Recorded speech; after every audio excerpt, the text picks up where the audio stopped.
ED extra டீசென்ட்னு இப்ப ரீசெண்டா வந்த மலையாள படம் தான். இந்த படத்துக்கு இன்ட்ரோவை நான் சொல்றதை விட இந்த படத்தோட இன்ட்ரோவே இன்னும் பயங்கரமா தாறுமாறா இருக்கு. இதை வச்சு இந்த படம் எப்படி போக போகுதுங்கிறத உங்களால ஈஸியா கணிச்சிட முடியும். இன்ட்ரோவை சொல்றேன் கேளுங்க. ஒரு செக்யூரிட்டியே காட்டுறாங்க. தான் மகளுக்கு போனை போட்டு 2 நாளா நெஞ்சு வலிச்சுக்கிட்டு இருக்குதுமா, ஹாஸ்பிட்டலுக்கு போலாமா, வர்றியா, கூட வந்தா கொஞ்சம் நல்லா இருக்கும்னு கூப்பிடுறாரு. ஆனா அந்த அம்மா, ஏன் என்ன கூப்பிடுற, உன் மூத்த பையனை கூப்பிட வேண்டியதானே அப்படிங்குது. அவன் பிஸியா இருப்பானேம்மா எப்ப பார்த்தாலும் அப்படின்னு சொல்ல, ஏன் உன் மூத்த பையன் மட்டும்தான் பிஸியா இருப்பானா, எங்களுக்கெல்லாம் வேலை இல்லையா அப்படின்னு பேசுறான். பாரு, நீ ஃப்ரீயா இல்லைன்னா இல்லைன்னு சொல்லு, நான் வேற யாரையாவது கூட்டிட்டு போறேன் அப்படின்னு சொன்னதும், அதான் சரி வை அப்படிங்கிறது பொண்ணு. போனா வச்சாச்சு. அடுத்து பார்த்தா ஒருத்தர் வந்து இறங்குறாரு. நம்ம படத்தோட ஹீரோ இவர் தான். அவரு நம்ம செக்யூரிட்டி இருமுறத பார்த்துட்டு, என்னங்க சார் மடம்பு மாதிரியா இருக்குதா, ஹாஸ்பிட்டல் கூட்டு போகணுமா அப்படின்னு விசாரிக்கிறார். இல்ல சார், என்னை பத்தி தான் உங்களுக்கு தெரியுமே, இந்த வண்டி ஓடாதுன்ட்டு. ஒன்னு ஹாஸ்பிட்டல்ல, கவர்மெண்ட் ஹாஸ்பிட்டல்ல போய் படுக்கணும், இல்ல முதியோர் இல்லத்துல போய் சேரணும். இந்த ரெண்டுக்குமே போறதுக்கு மனசு கேட்க மாட்டேங்குது. இன்னொரு வழி இருக்கு, ரொம்ப பெருமையா அப்படி கம்பீரமா போறாப்ல ஒரு இடம், ஜெயிலு அப்படிங்கிறாரு. உடனே அதை கேட்ட நம்ம ஹீரோ ஜெரிக்கிறாப்ல. ஜெயிலுக்கு போறதுக்குன்னா காரணம் வேணுமேன்னு. உடனே நம்ம பெரியவர், காரணம் வேணும்ல, இதோ காரணம்னு சொல்லி பின்னாடி ஒளிய வச்சிருந்த சுத்தியில எடுத்து தலையில நங்குன்னு ஒரு அடி. எதிரே பார்த்திருக்க மாட்டோம். இனியா நடந்துச்சு இங்கன்னு ஒரு செகண்ட் யோசிக்கிறதுக்குள்ள நடந்து முடிஞ்சிருச்சு. எப்படி இருக்கு பாருங்க இன்ட்ரோ, தாறுமாறா இல்ல? எதுக்கு அவர் அடிச்சாருங்கிற காரணமே நமக்கு தெரியல. அடுத்த சில மாதங்களுக்கு பிறகுன்னு காட்டுறாங்க. ஹாஸ்பிட்டல்ல கொஞ்சம் நல்லபடியா தேறி வர்றாரு அவர் ஹீரோ. போலீஸ்காரங்க சில பேர் அந்த கேஸை மறுபடியும் ரீஓபன் பண்ணணும்னு பேசிட்டு வந்துட்டு இருக்காங்க. இந்த பக்கம் ஹாஸ்பிட்டல்ல பார்த்தா டாக்டர், போலீஸ்காரங்க சில பேர் டிவில அவங்க ஃபேமிலியோட போட்டோவை போட்டு விட்டுட்டு இதுல இன்னார தெரியுதான்னு விசாரிச்சுட்டு இருக்காங்க. அப்பா அம்மாவை தெரியுதுன்னு இவர் எடுத்து சொல்லுவார். அதே சமயம் வெளியில அப்பா அம்மா அந்த குடும்பத்தை சேர்ந்தவங்க எல்லாம் இருக்காங்க. ஒரு போலீஸ்காரரை பார்த்ததும் அந்த குடும்பம் அப்படியே ஒரு மாதிரியா பம்முது. டாய்லெட் பக்கம் போய் ஒளிஞ்சுக்குது. இங்க பார்த்தா டிவில இருக்கிற சில பேரோட பேரை சொல்றான், பல பேரோட பேரை சொல்ல மாட்டேங்கிறான். பட் இருந்தாலும் இது குட் சைன் தான். கொஞ்சம் கொஞ்சமா எல்லாம் ஞாபகத்துக்கு வந்துருங்கிறாப்ல டாக்டர் எடுத்து சொல்லிட்டு இருக்கிறார். போலீஸ்காரங்களோ அம்மா இவரோட ஃபேமிலி எங்கன்னு விசாரிக்கிறாங்க. வெளியில தான் இருப்பாங்கன்னு கூட ஒரு பொண்ணு இருந்து பாத்துக்கிறா, அவ சொல்றா. அந்த பொண்ணை தான் நம்ம ஹீரோ கட்டிக்க போறாரு போல தெரியுது. சோ ஹீரோயின் சொன்னதும் சரி வெளியில போய் பார்க்கலாமே, வெளியில வந்தா அந்த குடும்பம் அங்க இல்ல. சரி டாய்லெட் பக்கம் போலாமேன்னு போலீஸ்கார டாய்லெட்டுக்குள்ள போனா அங்க அந்த 2 பொண்ணுங்க இருக்காங்க. ஐயோ சாரிங்க, லேடிஸ் ரூம்குள்ள வந்துட்டான்னு சொல்லிட்டு வெளியில போலான்னு பார்த்தா ஜென்ஸ் ரூம் தான் போட்டுருக்கு. என்ன ஜென்ஸ் ரூம்குள்ள இருக்கிறீங்கன்னு விசாரிக்க, இல்ல கொஞ்சம் அர்ஜென்ட் அதான் உள்ள வந்துட்டோங்கிறாங்க. சரி அப்பா எங்கன்னு விசாரிக்கும் போது அவரு பாத்ரூம்குள்ள தான் இருக்கிறாப்ல. உடனே ஃபிளஷ் பண்ணிட்டு உள்ள இருக்கிறாப்ல ஒரு ஆக்டிங் போறாரு. அடுத்து இன்னொருத்தவன், அவன் என்ன பண்றான்னு பார்த்தா உச்சா போறாப்ல ஆக்டிங் போட்டுட்டு இருக்கான். ஆனா என்ன குத்துனா, கை கழுவுற வாஷ் பேஷன் இருக்குல்ல, அதுல உச்சா போறாப்ல பதட்டத்துல ஆக்டிங் கொடுத்துட்டு இருக்காரு. இன்னும் எல்லாம் ஒரு மாதிரியா இருக்கிறாங்கறாப்ல அவர் பாக்குறாரு. உங்க புள்ள ஒரு மாதிரியா இருக்கான்னு நினைச்சுக்க வேண்டாம், அதெல்லாம் சீக்கிரம் தேறி வந்துருவாப்ல அப்படின்னு அட்வைஸ் பண்றாரு. போய் புள்ளைய பாருங்க, ஏதாவது முன்னேற்றம் தெரிஞ்சா என்கிட்ட வந்து சொல்லணுங்கிறாரு. சரின்ட்டாங்க இவங்க. அடுத்து புள்ளைய பாக்குறதுக்காக உள்ள போனா அப்போ அந்த பொண்ணு ஹீரோ கிட்ட யாரையாவது தெரியுமான்னு போட்டோல அந்த மொபைல்ல இருக்கிற போட்டோவெல்லாம் ஒண்ணா காட்டிட்டு இருக்கா. ஏதோ ஒரு போட்டோவை பார்த்துட்டு இவரை எனக்கு தெரியும் அப்படின்னு சொல்றாரு நம்ம ஹீரோ. ஆனா பேர் என்னன்னு கேட்டா பேரு தெரியலங்கிறார். கரெக்டா அவங்க உள்ள வர டாக்டர் அந்த போட்டோ காமிச்சிட்டு, இவர் இந்த பையன் தெரியுங்கிறாப்ல, உங்க புள்ள நல்ல சைன் தான், அதெல்லாம் யாரு வரு அப்படின்னு விசாரிக்க, நாங்க 1-2 தடவை பார்த்துருக்கிறோம், ஆனா யாரு என்னெல்லாம் தெரியாது, வெளிநாட்டுக்கு வேலைக்கு போயிருந்தாலும் போயிருக்கலாங்கிறாப்ல அந்த குடும்பம் சொல்லி சமாளிக்குது. அந்த போட்டோ வேற நமக்கு தெளிவா காட்ட மாட்டேங்கிறாங்க, யாரு போட்டோவை பத்தி இவங்க பேசிட்டு இருக்காங்கன்ட்டு. அதே மாதிரி இந்த குடும்பம் ஏன் இப்படி ரியாக்ட் பண்ணுதுங்கிறது நமக்கு புரியல. அங்க நம்ம ஹீரோயினை 3 நாள் நான் லீவ் போட்டுக்கிறேன், நான் புள்ளைய பாத்துக்கிறேன், 1 வாரமா நீங்க கஷ்டப்பட்டு இருக்கீங்க, நீங்க வீட்டுக்கு போங்கன்ட்டாங்க. சரின்னு உடனே இந்த குடும்பம் கிளம்பி வந்துருச்சு. இங்க வீட்டுல பார்த்தா வேற ஒரு டாக்டர் வராரு. தெரிஞ்ச டாக்டர் போல, எதுக்கத்தான் இருக்கிறாருன்னு நினைக்கிறேன். உங்க பிள்ளையோட டாக்டர் பேசினாப்ல, கொஞ்சம் கொஞ்சமா ஞாபகம் திரும்ப வருதாமே, எல்லாம் நல்ல விஷயம் தான் பாராட்டிட்டு அப்படியே உள்ள வரார். ஆனா குடும்பம் ஒரு மாதிரியா இருக்கிற பார்த்துட்டு ஏதாவது பிரச்சனையா இருந்தா ஓப்பனா சொல்லுங்க அப்படிங்கிறாப்ல. உடனே போய் மெயின் டோரை லாக் பண்ணி சாவி எடுத்து வச்சுக்கிறாரு அப்பா. இவருக்கு ஒன்னும் புரியல, என்னடா இப்படி ரியாக்ட் பண்றாங்களேன்னு. அந்த லேடி கூப்பிட்டு டைனிங் டேபிள்ல உட்கார வச்சு ஒரு கதை சொல்ல ஆரம்பிக்கிறா. ஹீரோ பத்தி உனக்கு என்னையா தெரியும்னு விசாரிக்க, ரொம்ப டீசென்ட், எக்ஸ்ட்ரா டீசென்டான ஆளு அப்படின்னு சொல்ல, அந்த எக்ஸ்ட்ரா டீசென்ஸ் எப்படி வந்துச்சு நான் உங்களுக்கு சொல்லட்டுமா அப்படின்னு அந்த பொண்ணு ஆரம்பிக்குது. சின்ன வயசுல நம்ம ஹீரோவுக்கு அண்ணனா ரொம்ப பிடிக்கும், அண்ணனுக்கு ஹீரோவை ரொம்ப பிடிக்கும். தம்பி ஸ்கூல முடிச்சுட்டு வீட்டுக்கு வந்தா சாக்ஸ கழட்டி போறதுல இருந்து பையனை பாத்துக்கிற உட்பட சாக்லேட் எல்லாம் கொடுப்பான். ஆம்லேட் வேணும்னு தம்பி கேட்க, சரி ஓகேன்னு கிச்சனுக்கு கூட்டிட்டு போய் ஆம்லேட் போறதுக்காக கேஸ் ஆன் பண்றான். அந்த லைட்டரை வச்சு அடிக்கும் போது லைட் எரியல. தீப்பெட்டியை தேட ஆரம்பிக்கிறான், ஆனா ஃபுல்லா ஆன்லயே வச்சுட்டான், மறந்துட்டான். வெளியில தீப்பெட்டி இருந்தா எடுத்துட்டு வாடான்னு தம்பி அமுச்சு வைக்க, தம்பி வெளியில வந்துட்டாங்க. பார்த்தா அங்கேயே தீப்பெட்டி இருக்குது.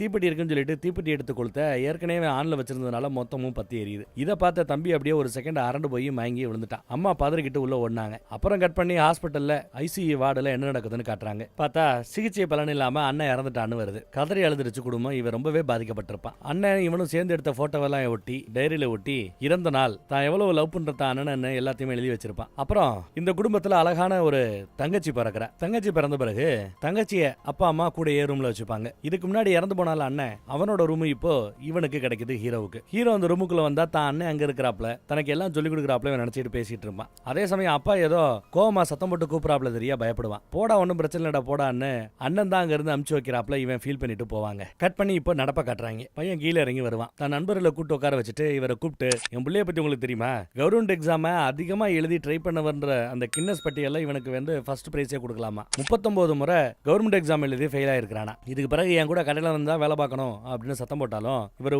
அப்படின்னு மட்டும் தான் பதில் சொல்றாரு. ஆமா இல்லன்னு பதில் சொல்லல. என்னடா வாய்க்குள்ள பபுள் காம் வச்சிருக்கியா, எத்தனை தடவை சொல்றதுன்னு அடிக்க போயிடுறாரு. அம்மா பதறிக்கிட்டு ஓடியாராங்க. வீட்டுல இருந்தவங்க நாங்க கிளம்புறோம்னு நாசுக்காங்க இருந்து கிளம்புறாங்க. சின்ன வயசுல இருந்து பயமுறுத்தியே வச்சிருக்கீங்க, பயமுறுத்தி அவனை எப்படி ஆக்கி வச்சிருக்கீங்க பாருங்கன்னு அம்மா சத்தம் போடுறாங்க. பார்த்தா அப்புறம் ஃப்ரெண்டு ஒருத்தர் வரா. பெருசா படிக்கல, ஃபினாயில் வித்து ஆனா ஓரளவு காசு பாக்குறாரு, பிசினஸ் பண்றாரு போல தெரியுது. அவ மாதிரி இருந்தா கூட பரவாயில்லையேன்னு அப்பையும் புள்ளைய திட்டிக்கிட்டு தான் இருக்கிறாப்ல. உன் தங்கச்சி வருவா சென்னையில இருந்து, போய் பிக்கப் பண்ணிட்டு வரணும்னு அனுப்பி வைக்கிறார் அந்த ஃப்ரெண்டு கூட. நம்ம வயலுக்கு டிரைவிங் லைசன்ஸ் இருக்கு, ஆனா இருந்துமே வண்டியை ஓட்ட விடாம வண்டியை கொடுக்காமயே அப்பா பழகிட்டாரு.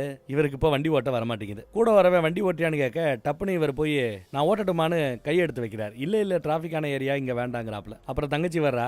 ஏறினதுமே நாளப்பட நான் அமெரிக்கா பக்கம்லாம் வேலைக்கு போனேன், 5 பைசா அனுப்ப மாட்டேன், இந்த டப்பா வண்டியை மாத்த சொன்னா மாத்துறீங்களா அப்படின்னு சத்தம் போட்டுக்கிட்டு இருக்கிறா. இங்க பாரு, எல்லாத்தையும் மொத்தமா நாங்க செலவு பண்ணிடுவேன் வேற சொல்லிட்டு இருக்கும்போது அண்ணங்கார என்ன சொல்ற அட்வைஸ் பண்றான் பாருங்க ஹீரோ. இங்க பாரு, மொத்த பணத்தையும் உங்க அப்பா விட்டு அனுப்பாத, அதே மாதிரி நீயும் மொத்தத்தையும் வெளிநாட்டுல செலவு பண்ணாத, கொஞ்சம் எதிர்காலத்துக்காக சேவ் பண்ணி வைக்கணும்னு சொன்னதும் வண்டி ஓட்டிட்டு இருக்கிற அந்த பையனை தான் இவ பாக்குறா. மேபி லவ் பண்றாளோ அப்படின்னு நமக்கு சந்தேகம். எங்கேயாவது சாப்பிட்டு போலாம்னு சொல்லிட்டு ஒரு ரெஸ்டாரண்ட்ல உட்காந்து சாப்பிடுறாங்க. சாப்பிட்டு வீட்டுக்கு வந்தாச்சுங்க. வீட்டுக்கு வந்ததும் வண்டியை கழுவி வைடாங்கிறாரு அப்பா புள்ளைய பார்த்து. அப்புறம் தான் கடைக்கே கூப்பிட்டாருல, கையோட கூட்டிட்டும் போறாரு. ப்ரோசி சென்டர் மாதிரி ஏதோ ஒரு சென்டர் வச்சிருக்காரு, ஜெராக்ஸ் எடுத்து கொடுக்கறது வைக்கிறதுன்னு வேலை பார்த்துட்டு இருக்கிறாப்ல.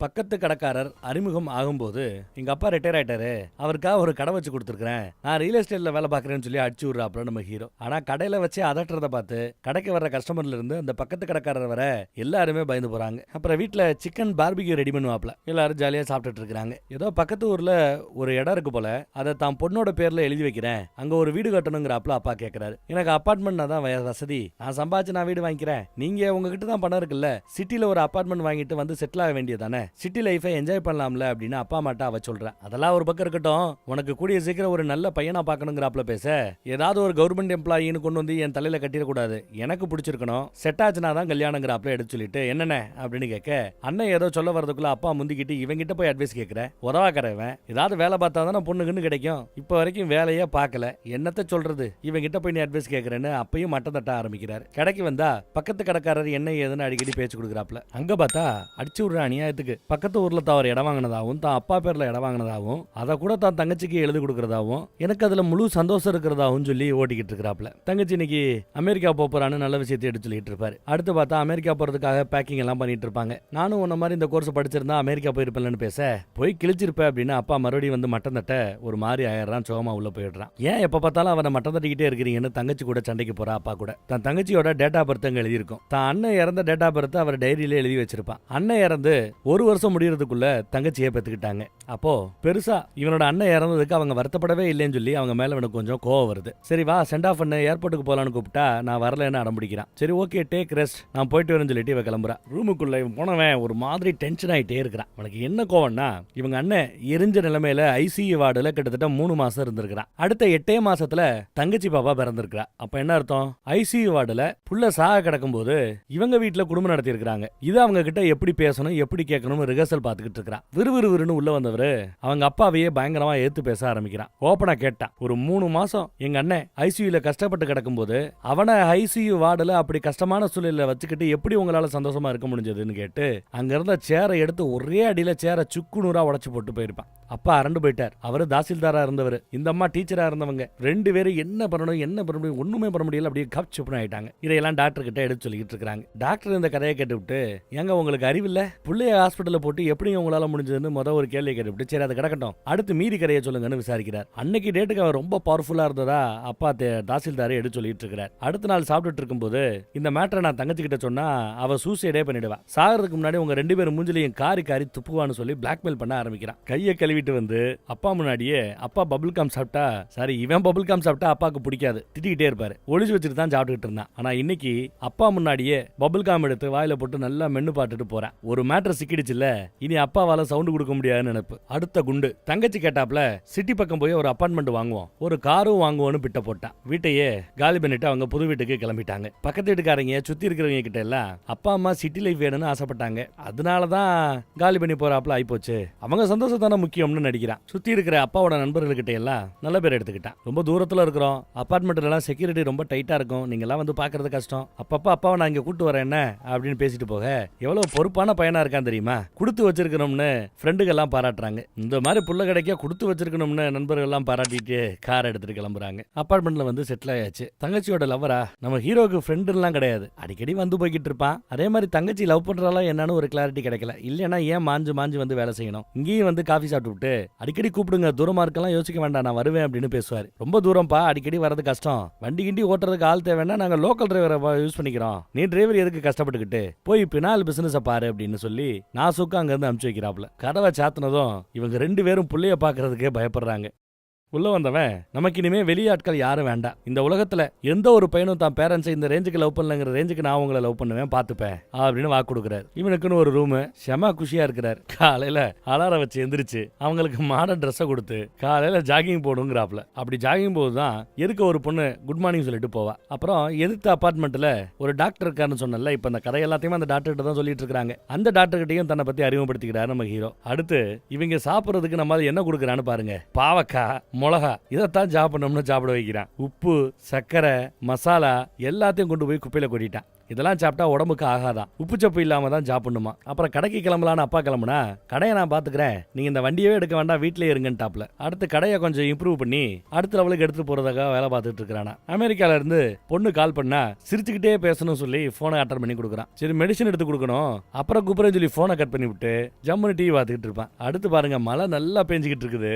அந்த மழையில அப்பாவையும் அம்மாவையும் நல்லா நனைய விட்டு ஊஞ்சலாட விட்டு வீடியோ எடுத்துக்கிட்டு இருக்கிறாப்ல. கேட்டா ரீல்ஸ் போகணும்னு ஆசைப்பட்டாங்க, அதான் எடுத்துக்கிட்டு இருக்கேன்னு சும்மா போய் சொல்லிக்கிட்டு இருக்கிறான். ஆனா இவன் நினைக்கிற எல்லாத்தையுமே அவங்க பண்ணணும்னு ஆசைப்படுறாப்ல சொல்லி செமையா கலாச்சிக்கிட்டு இருக்கிறான். சுத்தி இருக்கிற ஆட்கள் எல்லாம் இவங்களை பார்த்து பார்த்து கவனிச்சிட்டு இருக்காங்க. அடுத்து மெடிக்கல் டெஸ்ட், ஏகப்பட்ட டெஸ்ட் எடுத்துருக்காங்க. டெஸ்ட் ரிசல்ட் எல்லாம் நார்மலா இருக்கு. உங்க அப்பா அம்மா 2 பேரும் பர்ஃபெக்ட்லி ஆல்ரைட்டுங்கிறாரு எடுத்த டாக்டர்காரர். சூப்பர்னு செக்அப் எல்லாம் முடிச்சுட்டு அம்மா அப்பாவை கூட்டிட்டு போறான். அங்க நம்ம செக்யூரிட்டி இருக்கிறாப்ல. இந்த மாதிரி ஒரு புள்ள எனக்கு இல்லையான்னு எனக்கு ரொம்ப வருத்தமா இருக்கு, பொறாமையா இருக்குன்னு செக்யூரிட்டி பேசுற ரேஞ்சுக்கு ஆயிப்போச்சு. அப்புறம் அவங்களோட கல்யாண நாளா பிறந்த நாளான்னு தெரியல, அனிவர்சரி கல்யாண நாள் தான் நினைக்கிறேன். கேக் கட்டிங் எல்லாம் நடக்குது. சுத்தி நிறைய பேரை வர வச்சிருக்காங்க. கேக்க தனக்கு ஊட்டி விட சொல்லி இவன் ஆணு வாயா புலக்கிறான். சுற்று கொட்டாரத்துல எல்லாரும் பேரையும் நல்ல பேர் எடுத்துக்கிட்டான். அடுத்து அப்பாவுக்கும் அம்மாவுக்கும் மாத்திரை சாப்பிட்ற நேரம் சொல்லிட்டு மாத்திரையை கொண்டு போய் கொடுக்குறான். எங்களுக்கு தான் டாக்டர் ஒண்ணு இல்லைன்ட்டாங்கல்ல, அப்புறம் எதுக்கு மாத்திரை கொடுக்குறேன்னு அம்மா கேட்டா, இது வருமுன் காப்போமா, ஏதாவது உடம்பு சரியில்லாம நீங்க படுத்துட்டீங்கன்னா பெட்லயே கக்கா போவீங்க, உச்சா போவீங்க, இதெல்லாம் கிளீன் பண்ற ரேஞ்சுக்கெல்லாம் நான் ஆள் இல்ல, அப்படிலாம் நடக்காம பாத்துக்கணும், அதுக்கு தான் உங்களை நான் பார்த்து கவனிக்கிறேங்கிறாப்ல.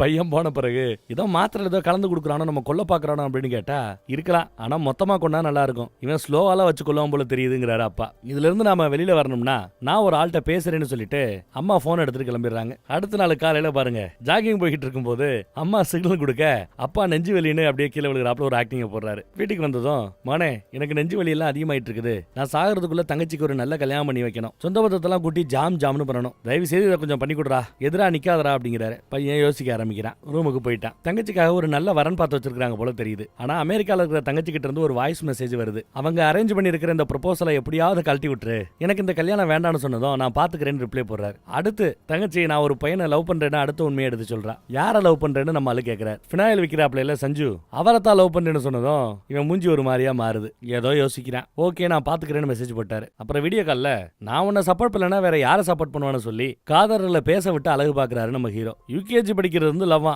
ஃபினாயில் விக்கிறவர் சொல்றாரு, பேரு சஞ்சு சொல்றாப்ல. அந்த பொண்ணு இவன் 7ஆம் கிளாஸ் படிக்கும் போது தான் லவ் பண்ண ஆரம்பிச்சாலாம். இவன் யூகேஜிலேயே லவ் பண்ண ஆரம்பிச்சிருக்கான். அப்புறம் பெங்களூர்ல பொண்ணு படிக்க போகும்போது அப்பப்ப இவன் போய் பாக்குறதும் உண்டா. கூல் ட்ரிங்க்ஸ் குடிக்கும் போது ஏதோ பிளான் பண்ண ஆரம்பிக்கிறான். நல்லதுக்கா கெட்டதுக்கான்னு தெரியல. நைட்டு வீட்டுக்கு வந்து சஞ்சுவோட அப்பா அம்மாட்ட பேசிட்டேன், ஞாயிற்றுக்கிழமை அவங்க நம்மள வீடு வந்து பாப்பாங்க, சனிக்கிழமை தங்கச்சி வந்துருவாள்ல, யாரையாவது எக்ஸ்ட்ராவா கூப்பிடுமா அப்படின்னு கேட்டா அப்பா யாரையும் கூப்பிட வேண்டாங்கிறாப்ல. குட் நைட் சொல்லிட்டு போயிட்டான். ஆமா வீடு பக்கம் வந்தாச்சு, நல்லபடியா பேசிட்டு இருக்காங்க, அடுத்த லீவுக்கு வரும்போது கல்யாணம் பண்ணிக்கலாம் அப்படிங்கிறாப்ல அப்பா சொல்லுவாரு. அதுக்கு 1 வருஷம் காத்திருக்க வேண்டி இருக்குமேனு போயிட்டு வந்தோம். யூகேஜில இருந்து லவ் பண்றானா, இன்னும் 1 வருஷம் காத்திருக்கிறது கஷ்டமாச்சேங்கிறாரு நம்ம ஹீரோ. அப்புறம் என்கிட்ட கூட அவன் ஃப்ரெண்ட் ஆனது என் தங்கச்சியை ஓட்டுறதுக்கு தான் சிரிச்சுக்கிட்டே லைட்டா பிட்ட போடுறான். அவன் என்னதான் சிரிச்சுக்கிட்டு பேசினாலும் ஒவ்வொரு மேட்டரும் கொஞ்சம் கருத்தா இருக்குது. பெங்களூர்ல 12ஆம் கிளாஸ் என் தங்கச்சியை படிக்க வச்சா அடிக்கடி இந்த பையன் போய் பார்த்துட்டு வந்திருக்கான் தெரியுமா அப்படின்னு அடுத்த பிட்டையும் போடுறான். எல்லாரோட மூஞ்சி ஒரு மாதிரியா லைட்டா மாற ஆரம்பிக்கும். ரூம் எல்லாம் அங்க வாடகைக்கு எடுத்திருக்காங்க. அடுத்து என்ன நடந்திருக்குன்னு உங்களுக்கு சொல்லவா வேணும் அப்படின்னு அடுத்த பிட்ட போட்டதும் முகம் இன்னும் மோசமா மாறுது. அப்போ என் தங்கச்சிக்கு வயசு ஒரு 18 கூட இருக்காது. 18 வயசுக்குள்ளேயே என் தங்கச்சி கிட்ட அந்த மாதிரி பழகி இருக்கிறான். கேசு கீசுன்னு போச்சுன்னா போக்சோ சட்டத்துல உள்ளதுல வேண்டி இருக்கும் அப்படின்னு ஒரு மிரட்டுறான். எல்லாரும் ஆடி போறாங்க. இப்போ உங்க வீட்டுல ஒரு பொண்ணு இருந்து இந்த மாதிரி ஒரு பையனுக்கு பொண்ணு கேட்டு வந்தா நீங்க கொடுப்பீங்களா? கொடுக்க மாட்டீங்கல்ல. அப்புறம் நாங்க ஏன் கொடுக்கணும்? பொண்ணு கொடுக்க விருப்பம் இல்லைன்னு என் அப்பா அம்மா விருப்பப்படுறதா ஒரு குண்டை தூக்கி போடுறான். உங்க ஃபினாயில் பிசினஸுக்கு பணம் கொடுத்தது கூட என் தங்கச்சியா தான் இருக்கும். ஐடியா கொடுத்தது கூட என் தங்கச்சியா தான் இருக்கும். என் தங்கச்சிக்கு டிரைவர் வேணா மட்டும் கூப்பிட்டு விடுறான் அப்படின்னு அசிங்கப்படுத்தி விட்டாப்ல நம்ம ஹீரோ. நல்லா சம்பாதிக்கிற பொண்ணு வேணுமோ அப்படின்னு கேட்டதும் யாருக்கே வேணும் உங்க பணம் போங்கயான்னு கோவப்பட்டு அவங்க கிளம்பிடுறாங்க. வாடான்னு கூப்பிட்டதும் இவனும் போவேண்டான்னு கையை பிடிப்பா தங்கச்சி. நம்ம ஹீரோவோட சுயரூபத்தை தெரிஞ்சது நீ எதுக்கு இதெல்லாம் பண்றேன்னு எனக்கு புரியுதுங்கிறாங்க தங்கச்சி. பாரு எப்ப வேணாலும் இந்த வீட்டுக்கு நீ வரலாம் போலாம், ஆனா இவ இல்லாதப்ப வரணும் போகணும் அப்படிங்கிறாப்ல சொல்றதும் இந்த வீடு வாங்குறதுக்கே காசு போட்டது நான் தான் அப்படிங்கிறா அவ. ஆனா அதுக்கு என்ன ப்ரூஃப் இருக்குன்னு கேக்குறான் இவன். உன் பணமோ இந்த அபார்ட்மெண்ட்டும் எனக்கு தேவையில்லை, என் உடம்புல சத்து இருக்கிற வரைக்கும் நான் உழைக்க போறேன், சம்பாதிக்க போறேன், என்ன இப்படி மாறிட்டேன்னு சொல்லிட்டு தங்கச்சி கோவப்படுறா. பொட்டி படிக்க கட்ட ஆரம்பிக்கிறா. அப்பா அம்மா சொத்து பத்துல ஒரு சல்லி பைசா கிடைக்காது அப்படின்னு சொல்லிட்டான் வேற. பொட்டி படிக்க எடுத்துட்டு வரும்போது தாராளமா கிளம்புன்னு அனுப்பிச்சு வைக்கிறாரு. சஞ்சு தான் கூட்டு போறான். வீட்டை கூட இவன் பேர்ல தான் எழுதி வாங்கியிருப்பான்னு நினைக்கிறேன். அவ போன பிறகு கதவை சாத்திட்டு இனிமே இந்த மாதிரி ஒருத்தி நம்ம வீட்டுல வாழ்ந்தாங்கிறதே மறந்துடுவோம். அவகிட்ட யாரும் இனிமே கான்டாக்ட் வச்சுக்க கூடாது. இனிமே நம்ம குடும்பத்துல நீங்க 2 பேரு நான் ஒருத்தன் 3 பேர் மட்டும்தான் அப்படின்னு சீனை போடுறாப்ல. நெஞ்சு வலிக்கு நேரம் சரியா இருக்குமே அப்படின்னு பிட்ட போட்டு போறான். ராத்திரியான அம்மாவுக்கு அழுகழுகியா வருது பாவம். அப்பா டென்ஷன்ல சிகரெட் அடிச்சுட்டு இருக்கிறார். பொண்ணு கால் பண்ற பேசணும். தான் ரூமுக்கு ஓடி போய் பொண்டாட்டி கிட்ட இந்தா பேசுன்னு சொல்லிட்டு போனை கொடுக்குறாரு. அவன் வரானா நான் பாக்குறேன்னு ஓடி போய் வெளியில காவ காக்குறாரு. எங்க இருந்து கால் பண்றான்னா சஞ்சுவோட வீட்டுல இருந்து தான் கால் பண்றா. வர திங்கக்கிழமையே பக்கத்துல இருக்கிற கோயில்ல வச்சு கல்யாணம் பண்றதா முடிவு பண்ணிட்டு தான் சொல்லிட்டா. நீங்க வருவீங்களா அப்படின்னு கூப்பிட்டா அப்பாட்ட போன் கொடுக்குறேன்னு அம்மா அப்பா கிட்ட போனை கொடுக்குறாங்க. இப்போ அம்மா போய் அண்ணங்கார வரடா இல்லையானு வாட்ச் பண்ணிட்டு இருக்கிறாரு. திங்கக்கிழமை கல்யாணம் வாங்கன்னு கூப்பிடுறா பொண்ணு. எங்க 2 பேரோட ஆசீர்வாதம் உங்களுக்கு எப்பவுமே உண்டு.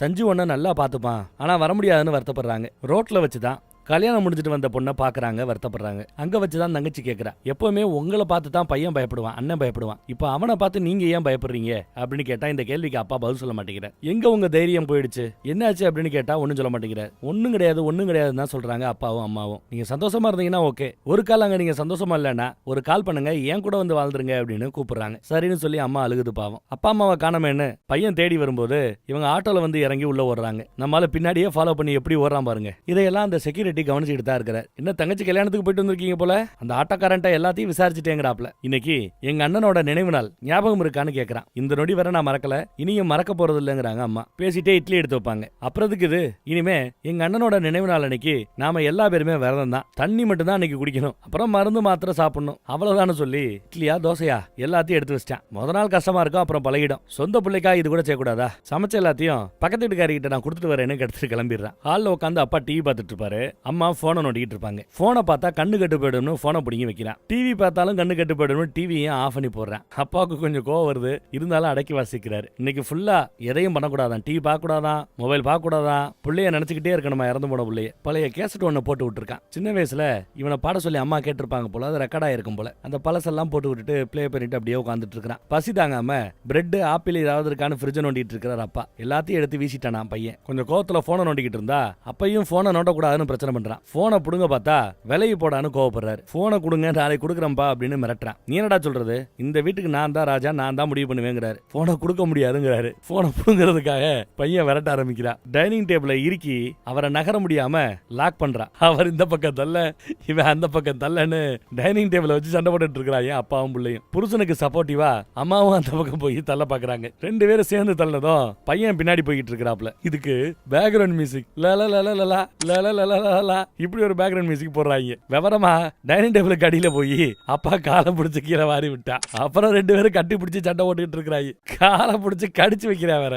அம்மா பிள்ளைய ஓங்கி ஒரு எத்து விடுவாங்க. அப்படியே பெல்ட் அடிச்சு அந்த பக்கத்துல போய் விழுவான். ஒரு வழியா அப்பாவோட போனை பிடிங்கிட்டாங்க. கடிச்சதுல அவர் பாவம் வழியில துடிச்சிட்டு இருக்கிறார். டாக்டர் கிட்ட கூட போக வேண்டாம், டாக்டர்கிட்ட போட்டா யார் கடிச்சா என்ன ஏதுன்னு எல்லாம் கேள்வி வரும்னு இவங்களே வீட்டுல கட்ட போட்டுக்கிட்டு இருக்காங்க. அப்ப புள்ள மறுபடியும் வருவான் மன்னிப்பு கேட்கறதுக்கு. சாரி அப்பான்னு அப்பா காலில் விழுந்து மன்னிப்பு கேட்கறான். தெரியாம தெரியாம பண்ணிட்டேன் மன்னிச்சுக்கங்கன்னு அழுகுறான். அநியாயத்து கதறி அழுகுறான். எனக்கு என்ன ஆச்சுன்னு தெரியல, திடீர்னு இந்த மாதிரி பிஹேவ் பண்ணிட்டேன், என்ன மன்னிச்சுக்கங்கம்மான்னு கதறி அழுகுறாரு. அழுது முடிச்சுட்டு கிளம்பி போயிட்டே இருக்கிறான். ஆனா எல்லாம் நடிப்புங்கிறாரு அப்பா. எல்லாம் நடிப்புன்னு அப்பா சொல்ல, அம்மா சாச்சா உண்மையிலேயே வருத்தப்படுறான்னு சொல்ல, இதையெல்லாம் அந்த பக்கத்துல மிச்சரை சாப்பிட்டுக்கிட்டு குறிப்பா கவனிச்சிட்டு இருக்கிறாரு நம்ம ஹீரோ. நம்ம செக்யூரிட்டி கிட்ட அப்பா பேசிட்டு இருப்பாரு. என்ன பண்ணிட்டு இருக்கீங்கன்னு உடனே பையன் போய் விசாரிக்கிறான். லஞ்சுக்கு நேரம் ஆயிடுச்சு வாங்கன்னு கூட்டு போறான். மேல போனதான் அம்மாட்ட போட்டு கொடுக்குறான். அந்த செக்யூரிட்டி கிட்ட எல்லாத்தையும் சொல்லிட்டாரு போல.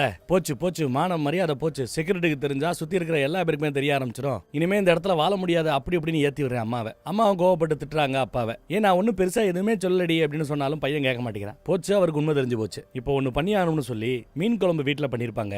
அதுல விஷத்தை கொண்டு வந்து ஊத்துறான். ஊத்திட்டு அந்த செக்யூரிட்டிக்கு போனை போட்டு வீட்டுல கொஞ்சம் சாப்பாடு இருக்கு, மீன் குழம்பு சாப்பிட வரீங்களான்னு கூப்பிட சந்தோஷமா செக்யூரிட்டி சாப்பிடறதுக்காக மேல வர. இவங்களோ பதறாங்க. ஐயோ ஒரு உசிரியே எடுக்க போறானேன்னு. வேண்டாண்டான்னு எவ்வளவோ சொல்லுவாங்க அவர் வர கேப்ல. அவருக்கு தெரிஞ்ச உண்மை வேற யாருக்கு தெரியக்கூடாது அப்படின்னு விஷத்தை கலந்து வச்சுட்டான். அவர் உள்ள வரார். வரும்போதே கையில ஏதோ ஒரு மூலிகை மருந்து எடுத்துட்டு வரார். எலிக்கடிக்கு இது ஒரு நல்ல மருந்து, இதை தேய்ச்சிக்கங்கன்னு வந்து கொடுத்துட்டு சாப்பிடறதுக்காக கையை கழுவ போவார். அந்த கேப்ல அந்த மீன் குழம்பை கீழே கொட்டி விட்டுருவான். கொட்டி விட்டுட்டு ஐயோ மூடி எடுக்க போனேன் கொட்டிடுச்சு அப்படின்னு சீனை போடுறான். சீனை போட்டு பெட்ரூமுக்கு போயிட்டான். அவரோ பரவாயில்லங்க மீன் குழம்பு வேஸ்ட் பண்ண வேண்டாம், அப்படியே சும்மா கையால அப்படி எல்லாத்தையும் வாரி கொட்டுங்க நான் சாப்பிடுறேங்கிறாரு பெரிய மனுஷன். அடுத்து பக்கத்து கடைக்காரன் ஏதோ நியூஸ் பேப்பர்ல படிப்பாங்க.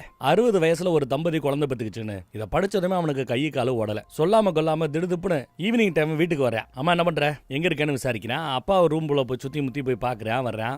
என்னடா பாக்குற அப்படின்னு கேட்டா, இனிமே நீங்க 2 பேரும் ஒன்னாவே படக்கூடாது, நீ பக்கத்து ரூம்ல தான் போய் படுக்கணுங்கிற அப்பா பார்த்து. மறுபடியும் நான் ஒரு அண்ணன் ஆகிறதுக்கு விரும்பலங்கிற. அவங்க மூஞ்சி அப்படியே வாடி போச்சு பாவம். ராத்திரி தூங்கும்போது கூட அப்பாவை தனியா தான் படுக்கணும்னு தனியா கொண்டு போய் படுக்க போடுறான். வெறுத்து போச்சு அவங்க 2 பேருக்கு வாழ்க்கையே. திடீர்னு ஒரு நாள் பையங்காரன் பக்கத்து கடைக்காரரோட சேர்ந்து ஒரு பாருக்கு சும்மா போவான். டான்ஸ் ஆடலாம் தெரியாதுன்னு சொல்லிவிட்டு என்னமா டான்ஸ் ஆடுறான் ஓவரா பண்றான்னு பாருங்க. அதே சமயம் அந்த பக்கம் மொட்டை மாடியில அப்பா விஷ மருந்து வாங்கிட்டு வந்திருக்கிறேன், ஏசிக்கு பக்கத்துல அந்த விஷ மருந்தை வச்சுட்டு நாம 2 பேரும் படுத்துட்டா போதும், காலையில எந்திரிச்சு பார்க்கும்போது 2 பேரும் செத்து போயிருப்போம், இதுதான் நீ நானும் கடைசியா ஒன்னா படுக்கிறது, நாம செத்து போயிடலாம் அப்படின்னு முடிவு பண்றாரு. அப்ப அம்மா ஒரு கேள்வி கேட்பாங்க, சாகிறதுன்னு முடிவானா நாம ஏன் சாகணும் அப்படின்னு கேட்கறாங்க. அல்டிமேட் கேள்வி.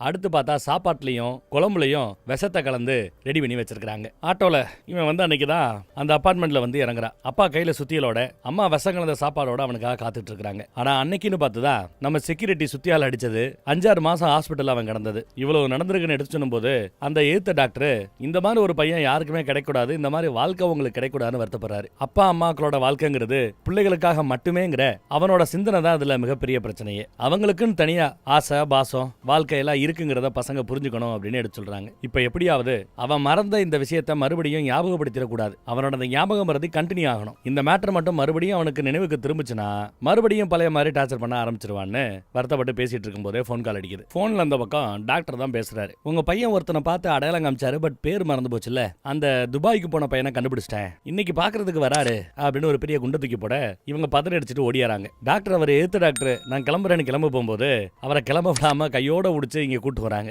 இங்க வந்து பார்த்தா அந்த ஏர்போர்ட்ல இருந்து வந்து இறங்கிட்டான். என் நண்பனை பாக்குறேன்னு ஆர்வமா துடிக்கிறான். டாக்டர் வேற உன் நண்பனை நான் காட்டுறேன், எல்லாமே நல்லபடியா நடக்க போகுது அப்படி இப்படின்னு குட் நியூஸ் எல்லாம் பேசிட்டு இருக்காரு. அப்புறம் இந்த குடும்பம் வரும். அந்த குடும்பம் வந்ததுமே உங்களுக்கு ஏகப்பட்ட குட் நியூஸ் பா, இந்த பக்கம் குட் நியூஸ் அந்த பக்கம் குட் நியூஸ் இருக்கிறாரு டாக்டர். உடனே ஏத்து டாக்டர், ஏமா நீங்க 2 பேரும் அந்த பக்கத்துல இருக்கிற குட் நியூஸ் என்னன்னு கேளுங்க, நீங்க 2 பேரும் அந்த பக்கத்துல போய் இருக்கிற குட் நியூஸ் கேளுங்க, ஹால விடுங்கன்னு கிளம்பி போக பார்த்தா விட மாட்டேங்கிறாரு அப்பா. வாயா கூடவே அந்த டாக்டர் கூட்டிட்டு போறாப்ல. பக்கத்து கடைக்காரன் போய் நம்ம ஹீரோவை பார்த்து பேசுறாப்ல. அன்னைக்கு நீ எனக்கு பணம் தரேன்னு சொன்னடா, நானும் ரொம்ப சந்தோஷமா இருந்தேன், ஆனா அன்னைக்குன்னு தான் பார்த்து உனக்கு அடிபட்டுருச்சு, பணம் கிடைக்காம நானும் வேற வழி இல்லாம துபாய்க்கு வேலைக்கு போக வேண்டியதா போயிடுச்சு, வேலைக்கு போயிட்டேன், இப்போ கொஞ்சம் பணத்தை அரேஞ்ச் பண்ணி கொடுக்க முடியுமா அப்படின்னு கேட்க அடுத்த செகண்ட் நம்ம ஹீரோ மயங்கிடுறாரு. என்ன இந்த மாதிரி தூங்குறியா அப்படின்னு பாக்குறான் இவன். அந்த பக்கம் டாக்டர் கிட்ட சொல்றாருன்னா பையனை டிஸ்சார்ஜ் பண்ணிடலாம், வீட்டுக்கு கூட்டு போயிட்டீங்கன்னா மெமரி திரும்பறதுக்கு நிறைய வாய்ப்பு கிடைக்கும், மெமரி ரெக்கவரி ஆகிறதுக்கு சான்சஸ் அதிகங்கிறாரு. வீட்டுக்கு கூட்டு போயிட்டான். டாக்டர் கூட பேசிட்டு இருக்கும் போதே அந்த பக்கத்து கடைக்காரர் வராப்ல. தன்னை அவனுக்கு ஞாபகம் இல்லையா, ஒரே மன வருத்தம். இந்த போட்டோ காமிச்சா கண்டிப்பா அவனுக்கு ஞாபகம் வந்துடும் ஒரு போட்டோ எடுத்து வச்சிட்டு இருக்காரு. அப்ப அம்மா அப்பா பார்த்துட்டு ஏதாவது காசு கொடுத்து ஒளிச்சு கட்டுங்க அப்படிங்கிறாங்க. உடனே அப்பாவும் போய் பார்த்துட்டு இந்த போட்டோ நல்லா இருக்கே, இந்த போட்டோ எனக்கு வாட்ஸ்அப் பண்ணிடு, நான் அவன்கிட்ட காட்டுறேன், அப்புறம் உனக்கு ஃபிளைட் டிக்கெட்டுக்கு நான் காசு கொடுத்துறேன், கிளம்பி என்ன அப்படின்னு சொல்லிட்டு அங்கிருந்து பேக்கப் பண்ண பாக்குறாரு. அப்புறம் மச்சான் ஜாலியா விசில் அடிச்சுட்டே ரூம்குள்ள வராரு. மச்சான் ரொம்ப பாசமா கூப்பிடுறாரு நம்ம ஹீரோ. இவனுக்கே ஆச்சரியம், இவ்வளவு பாசமும் நேசமா இருக்கிற இந்த குடும்பத்துல பிறந்ததுக்கு நான் கொடுத்து வச்சிருக்கணும், நானே இல்லாட்டி கூட எங்க அப்பா அம்மாவை நீ நல்லபடியா பாத்துக்கணும் மச்சான், பாத்துப்பியா அப்படின்லாம் விசாரிக்க நான் பாத்துக்கிறேங்கிறாரு நம்மால. அப்புறம் நீ முந்தானத்து இதே மாதிரி தானே சட்டை போட்டு வந்தேன்னு விசாரிக்கிறாரு. அதெல்லாம் இதெல்லாம் எழுதி வச்சு பாரா டைரியில. அப்பதான் சீக்கிரமா ரெக்கவரி ஆகும் மெமரி. அப்புறம் சீக்கிரம் டிஸ்சார்ஜ் ஆகி தான் வளர்ந்த இடத்துக்கு போகணும். அப்பதான் பழசெல்லாம் ஞாபகத்துக்கு வருங்கிறாப்ல சொல்றாரு. காதலிக்கிற பொண்ணு லஞ்ச் எடுத்துட்டு வரும். அப்பா அம்மா எங்கன்னு கேட்க வெளியில இருக்காங்க, ஏதோ பேசிட்டு இருக்காங்க உன் எதிர்காலத்தை பத்தி தான் அப்படின்றாங்க. என்ன பழையபடி ஆக்காம எங்க அப்பா அம்மா விடமாட்டாங்க போலயே அப்படின்னு அவன் பேச, அதே சமயம் இந்த பக்கம் பார்த்தா அவன் பழையபடி ஆனா நம்ம சோலி முடிஞ்சுங்கிறாரு அப்பா. இந்த பக்கம் வந்து உங்க பிள்ளைக்கு சீக்கிரம் மெமரி வந்துடாப்ல தெரியுது, ஏதாவது பண்ணுங்கிறாரு மச்சான். சனந்தன் கிட்ட நம்ம பேசுவோம், ஒரு ஐடியா கிடைக்கும்னு அந்த அம்மா சொல்லுது. ஏற்கனவே வெளி மனுஷன் டாக்டருக்கு இப்ப எல்லாம் தெரிஞ்சு போச்சு, இப்ப இதை இன்னொரு ஆள்கிட்ட சொல்லணுமா அப்படின்னு அப்பா யோசிக்கிறாரு. இல்ல சனந்தனுக்கு ஏற்கனவே தெரியும், அவன் தான் ஐடியா கொடுத்தா நம்ம தங்கச்சிக்கு கல்யாணம் பண்ணி வைக்கிற ஐடியா பத்தி. அவன்கிட்ட சொல்றது தப்பு இல்ல, ஐடியா கேட்கலாங்கிறாங்க அம்மா. எல்லாம் சேருன்னு முடிவு பண்ணிட்டாங்க. அப்பாவுக்கு இதுல சுத்தமா விருப்பம் இல்ல. ஏன்னா அந்த சனந்தன் யாருங்கிறது நமக்கு எல்லாம் தெரியாது. அவரை அறிமுகப்படுத்தி வைக்கிறார். சனந்தங்கிறவன் ஒரு காலத்துல இந்த அம்மா கூட வேலை பார்த்தவன், இந்த அம்மாவுக்கு ஒரு நண்பரும் கூடயா. இப்படி எல்லாம் இந்த அம்மா எடுத்து சொல்லும் போது அவன் தானே அன்னைக்கு ஒரு நாள் நீ சொல்லி என் காலை உடைச்ச அப்படிங்கிறாரு அப்பா. ஏய் அது ஏதோ தெரியாதனமா நடந்து போச்சு. ஏதாவது ஒரு கஷ்டமான சூழல் வரும்போது ஒரு பிளம்பரையோ எலக்ட்ரீஷியனையோ கூப்பிடணும்னு அவசியம் இல்ல, சனந்தனை கூப்பிட்டா போதும் எல்லாம் சரியா போயிடும்னு கையை பிடிச்சு சொல்லிட்டு போக அப்பா முகம் மாறுது. இப்ப நம்ம ஆவலா எதிர்பார்த்துட்டு இருக்கிற அந்த புது கேரக்டர் வர்றாப்ல. அம்மாவோட பெஸ்டி வராரு. எல்லாரையும் வரிசையா உட்கார வச்சு இதுக்கு ஒரே ஒரு சொல்யூஷன் தான் இருக்குங்கிறாப்ல. என்ன சொல்யூஷன் கேட்டா, அவனை டிஸ்சார்ஜ் பண்ணி இங்க கூட்டு வரணும். ஆனா அவன் இங்க வரதுக்கு முன்னாடி இந்த வீட்டை நம்ம கம்ப்ளீட்டா மாத்தணும். வேற வேற கலர்ல பெயிண்ட் பண்ணணும், வேற வேற இன்டீரியரை போடணும், இருக்கிற பழைய ஐட்டத்தெல்லாம் தூக்கிட்டு புது ஐட்டமா இறக்கணும். எதுவுமே அவனுக்கு ஃபெமிலியரா இருக்க கூடாதுன்னு ஒரு ஐடியா கொடுக்குறாரு. வீட்டையே ரெனோவேட் பண்றாங்க. ஆனா அவனுக்கு ரொம்பவே பிடிச்சது என்ன, தான் அண்ணன் பயன்படுத்தின கபோர்டும் தான் அண்ணன் பயன்படுத்தின கட்டலும். அது ரொம்ப பெருசா இருக்கிறது, கழட்ட முடியல மாற்ற முடியலன்றதுக்காக அதை அப்படியே கிடக்கட்டும்.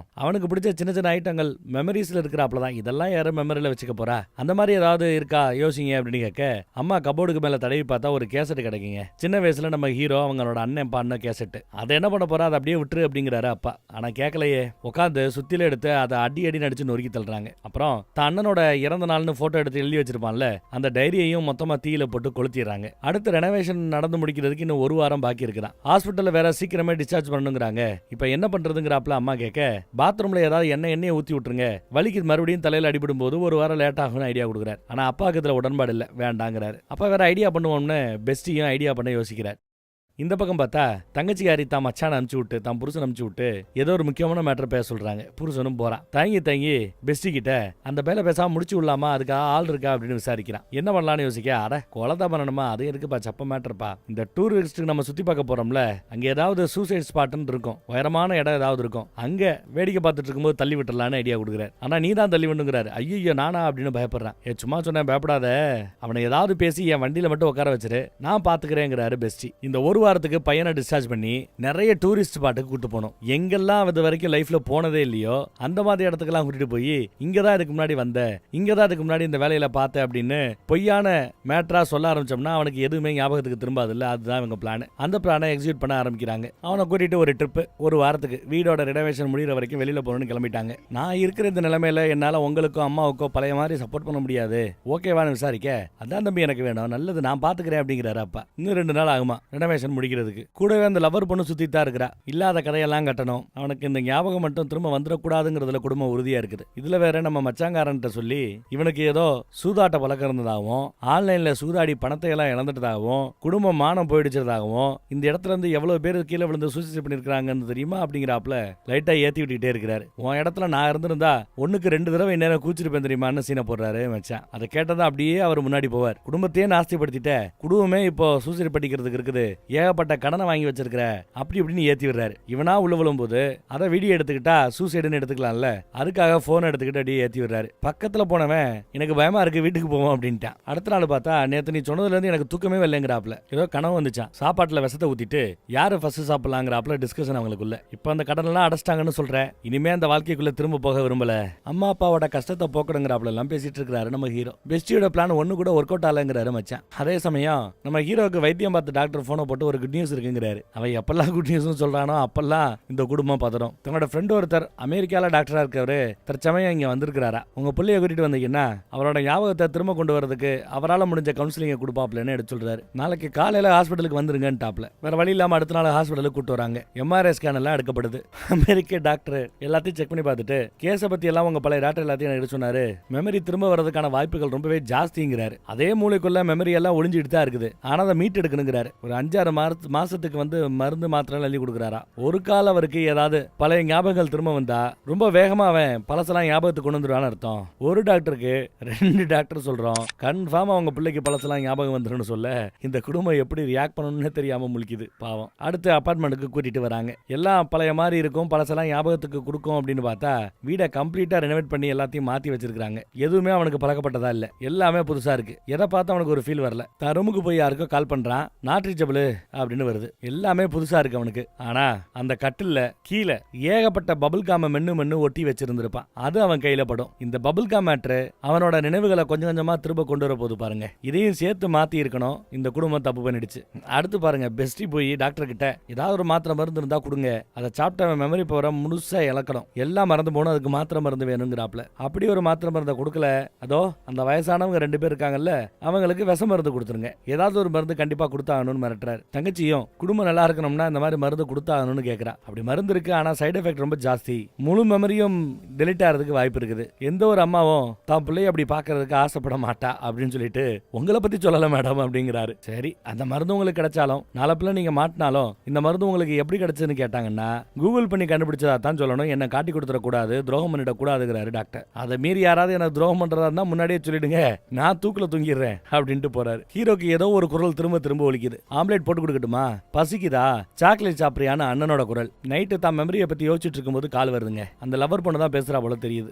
எங்க இருக்குன்னு கேட்டா அபார்ட்மெண்ட்ல இருக்கிறதா நம்ம ஹீரோ சொல்ல, உன் அபார்ட்மெண்டா எங்க ஒரு நிமிஷம் காட்டு அப்படின்னு கேட்டு அந்த ரூமை ஃபுல்லா பார்த்துட்டு என்ன ரூம் கம்ப்ளீட்டா மாறி இருக்குன்னு அந்த லவர் பொண்ணு போட்டு கொடுத்துட்டா. இதுக்கு முன்னாடி லைவ்ல வீடியோ கால் வந்திருக்கா. என்ன இப்படி பெயிண்ட் அடிச்சு மாத்தி வச்சிருக்காங்கன்னு கேட்க, நான் தான் சொன்னேனா, நான் சொன்னேன்னா அவங்க ரெனோவேட் பண்ணி வச்சிருக்காங்கன்னு சொன்னதும், ஐயோ உன் மெமரி முழுசா திரும்பி வரதுக்கான வாய்ப்பு இது ஒன்னே ஒண்ணுதான் இருந்தது, அதை உன் குடும்பம் இப்படி நாஸ்தி பண்ணிடுச்சேன்னு யதார்த்தமா அந்த பொண்ணு சொல்லிட்டா. அப்புறம் கூப்பிடுறேன்னு காலை கட் பண்றா. மறுபடியும் பார்த்தா கட்டில இருந்து பபுள் காம் தான் கைக்கு வரும். குனிஞ்சு பார்த்தா ஏகப்பட்ட பபுள் காம எவ்வளவு ஒட்டி வச்சிருக்கான்னு பாருங்க. ஒவ்வொரு தடவையும் டென்ஷனா அந்த பபுள் காம இந்த மாதிரி ஒட்டி வச்சிருக்கானா அத்தனை தடவை அப்பா கிட்ட திட்டு வாங்கியிருக்கான்னு அர்த்தம். அந்த பழைய திட்டின அந்த சவுண்ட் எல்லாம் திரும்ப கேட்கும். 39 தடவை எக்ஸாம் எழுதி இவன் செலக்ட் ஆகலன்னு சொன்னதெல்லாம் திரும்ப கேட்குது. மூஞ்சி ஒரு மாதிரியா மாறுது.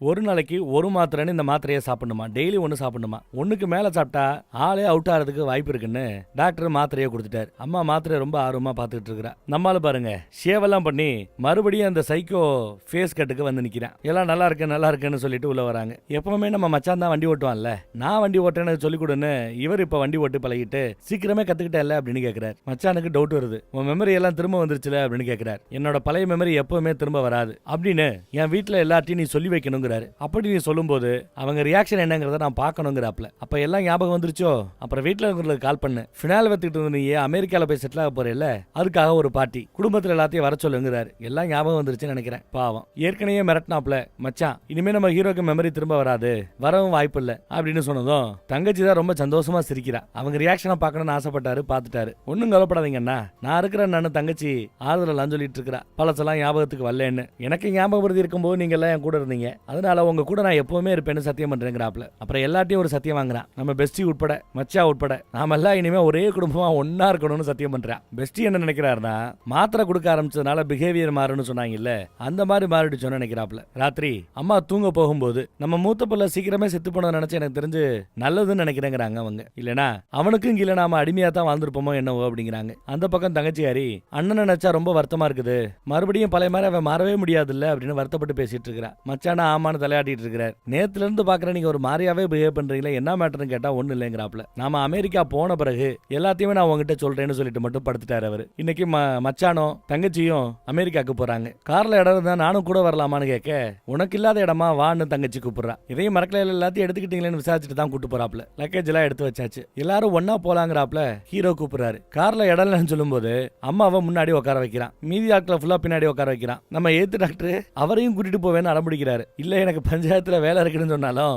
கேட்காம அந்த டாக்டரையும் வண்டியில ஏத்துறாரு. எவ்வளவு பேரை பின்னாடி ஏத்திட்டு இருக்கிறாப்லன்னு தெரியல. சீட் பெல்ட்டை போட்டிட்டு ஓடிட்டு போயிட்டு இருக்காங்க. காரை ஓடிட்டு போய்கிட்டு இருக்கும்போது மாத்திரை சாப்பிட மறந்துட்டேன், தண்ணி எடுங்கன்னு சொல்லிட்டு மாத்திரையை கொடுத்து திறந்து கொடுக்க சொல்றேன். டாக்டர் உட்பட எல்லாரும் முழிக்கிறாங்க. பிரிஸ்கிரிப்ஷன்ல இந்த மாத்திரை மருந்து எழுதி நான் பார்க்கலையே அப்படின்னு அடுத்து டவுட் கேட்கிறான். இல்ல உன் டாக்டர் இந்த மருந்தை பிரிஸ்கிரைப் பண்ணல அப்படிங்கிறாப்ல நம்ம அப்பா சொல்லுவார். சரி ஏதோ ஒரு டாக்டர் பிரிஸ்கிரைப் பண்ணா நல்லது தானே, என்ன பார்த்துட்டு இருக்கிறீங்க, கொடுங்க மாத்திரையான்னு கேட்கிறேன். அப்படி கேட்டுவிட்டு காலால வண்டி ஓட்ட ஆரம்பிச்சு ஆரம்பிக்கிறான். கேட்டா மாத்திரையை போட்டு தண்ணி குடிக்கணும்ல, அதுக்காகத்தான் காலால வண்டி ஓட்டுனேங்கிறான். படு வேகமா போனவன் ஒரு சடன் பிரேக்கை போட்டு எல்லாரையும் முன்னாடி வர வைக்கிறான். அதே சமயம் பின்னாடி ஒரு லாரி வரும். அவங்களும் சடன் பிரேக் போட்டாங்க. Just miss. சடன் பிரேக் போட்டதே இந்த லாரி வந்து முட்டாதாங்கிறதுக்காகத்தான். லாரிக்காரன் பிரேக் போட்டு திட்ட ஆரம்பிக்க வண்டியை விருட்டு எடுத்துட்டு போயிட்டு இருக்கிறான். இந்த உலகத்துல இருக்கிற எல்லா ரிலேஷன்ஷிப்பும் எதனால ஒட்டிக்கிட்டு இருக்கு தெரியுமா அப்படின்னு கேட்கிறாரு. எதுக்காக அப்படின்னு கேட்டா, ஒருத்தன் காதலுக்காக அன்புக்காக எல்லாம் பேசுவாங்க, அதெல்லாம் கிடையாது, பயங்கிறாரு. பயம் தான் ரிலேஷன்ஷிப் எல்லாம் மெயின்டைன் ஆகிறதுக்கு காரணங்கிறாப்ல. அப்புறம் வண்டியை இன்னும் கண்ணா பின்னான்னு ஓட்ட ஆரம்பிக்கிறான். வண்டி நிப்பாட்டுன்னு அம்மா கதறாங்க, டாக்டர் கதறாரு, எல்லாரும் கதறாங்க. ஆனாலும் வண்டியை நிப்பாட்ட மாட்டேங்கிறான். என்ன மட்டும் இறக்கி விட்டுருங்க டாக்டர் கேட்டு பாக்குறாரு. அதுக்கும் வண்டியை நிப்பாட்டல. யோ டாக்டர், நான் இப்ப சாப்பிட்ட மாத்திரை நீ தானே எனக்கு கொடுத்த அப்படின்னு கேட்கிறாரு. அதோட சைடு எஃபெக்ட் என்னங்கிறது உனக்கு நல்லா தெரிஞ்சிருக்கணுமேங்கிறாரு. எல்லாமே தெரிஞ்சிருக்கு நம்ம வயலுக்கு. அப்புறம் அந்த பெஸ்டியை கூப்பிட்டு, எங்க அப்பா அம்மாக்காக நீ ரொம்பவே மெனக்கட்டு இருக்கிற போலயே அப்படின்னு அடுத்தவன் குடும்பத்துக்குள்ள புகுந்து அது இதுன்னு ஐடியா கொடுக்கறது தப்பு இல்ல அப்படிங்கிறாரு. ஆமா தம்பி, தப்பு தான் தம்பின்னு பெஸ்டி ஒத்துக்கிறாரு. பாடு வேகமா வண்டியை ஓட்ட அம்மா பயந்து கத்துறாங்க. அடுத்து தங்கச்சியையும் மச்சானையும் பார்த்து, நான் கோமால கடந்தப்போ சத்தம் இல்லாம என் குடும்பத்துக்குள்ள புகுந்துட்டீங்கல்ல, என் வீட்டுக்குள்ள புகுந்துட்டீங்கல்ல அப்படின்னு ஒரு மிரட்ட தங்கச்சி பயந்து போறா. ஒரு கால அப்பா அம்மா தப்பு பண்ணிருந்தாங்கன்னா அவங்கள தண்டி கூட எங்களையும் சேர்த்து ஏன் தண்டிக்கிறேன்னு ஒரு போடு போடுறா. அவ எங்களை இறக்கி விட்டு நாங்க நடந்தே போயிடுறோம் அமெரிக்காக்குங்கிறா. நிப்பாட்டுறேன் மொத்தத்தையும் நிப்பாட்டுறேங்கிறா. வண்டி ஓடிட்டு இருக்கும் போது இன்னும் 5-6 மாத்திரை எடுத்து வாயில மொத்தமா போட்டான். இப்ப சொல்லுங்க, அந்த செக்யூரிட்டி என் தலையில சுத்திரால அடிச்சான்ல, என்ன கொல்ல பார்த்தான்ல, அதுல உங்களோட பங்கு இருக்கா இல்லையா அப்படின்னு விசாரிச்சா சத்தியமா இல்லைங்கிறாங்க அம்மா. அப்பாவோ எப்படி நீ எப்படி எல்லாம் நினைக்கலான்ற ரேஞ்சுக்கு பேசுறாரு. அப்ப நம்ம ஆளு ஏதோ ஒரு பாட்டை போட்டு விட்டுட்டு இன்னும் வெறிகொண்டு வண்டியை ஓட்டுறான். எல்லாருக்கும் மரண பயத்தை காட்டுறான். அடுத்து வண்டியை இன்னும் படு வேகமா ஓட்டுறான். சிக்னல் வேற போட்டிருக்கிறாங்க, சிக்னலையும் மதிக்கல. குடும்பம் பதறுது ஐயோ ஐயோன்னு. நேரா போய் சிக்னல்ல மோதி வண்டி குட்டிக்கரணம் அடிச்சு அதை பார்த்த பொதுமக்கள்லாம் ஐயோ ஐயோன்னு தலையில அடிச்சுக்கிட்டு ஓடுறாங்க. போலீஸ்காரரே பதறி ஓடுறாருன்னா பாத்துக்கங்களேன். எத்தனை பெல்ட்டி கரப்பாம்பூச்சியை குப்புற போட்டாப்ல வண்டி விழுந்து கிடக்குது. ஊரே ஒண்ணு சேர்ந்து ஐயோ ஐயோன்னு பாத்துட்டு இருக்குது. ஆம்புலன்ஸ் வந்துருச்சு. கட் பண்ணி இப்போ ஐசியூ வார்டுல காட்டுறாங்க. அங்க வேலை பார்க்குற நர்ஸுங்க எல்லாம் ஐசியூ வார்டுல இருக்கிறவங்க எல்லாம் தூங்குறாங்களான்னு கன்ஃபார்ம் பண்ணிட்டு கேக் வாங்கிட்டு வந்திருக்காங்க. அங்க வேலை பார்க்குற ஒரு பொண்ணுக்கு பர்த்டே போல கேக் வெட்டு கொண்டாடணுமா. பபுள்ஸ் விட்டு சத்தம் இல்லாம கேக்கு கொண்டாடலாம், கேக்க கட் பண்ணலாம்னு பார்த்தா ஒருத்தவன் டப்புன்னு வெடிக்க வச்சிருக்கான். அந்த டொப்பு சத்தத்தை கேட்டதும் நம்ம பெஸ்டி அவரு ஏற்கனவே இதோ அதோன்ற தவிர மொத்தமா போய் சேர்ந்துட்டாரு. மீதி ஆட்கள் எல்லாம் உயிரோட தான் இருக்கிறாங்க. அந்த பபுள்ஸ் ஒண்ணு விட்டாங்க இல்ல, அதுல ஒரு பபுள் மட்டும் ஹீரோவோட மூக்குல வந்து டொப்புன்னு உடையும். நம்ம பைய டான முடிச்சு ஒரு சிரிப்பா பாருங்க. அதோட படத்தை முடிச்சிட்டாங்க. அப்பா அம்மா மச்சான் தங்கச்சி அப்புறம் நம்ம டாக்டர் எல்லாம் ஐசியூ வார்டுல தான் கிடக்குறாங்க. பைபிள்ல முழிக்க அதோட படத்தையும் முடிச்சிட்டாங்க. இவனோட ஆட்டம் தொடருங்கிறாப்புல தான் கதையை கொண்டு போயிருக்காங்க. வேற ஒரு நல்ல கதையில சந்திப்போம். தேங்க்யூ.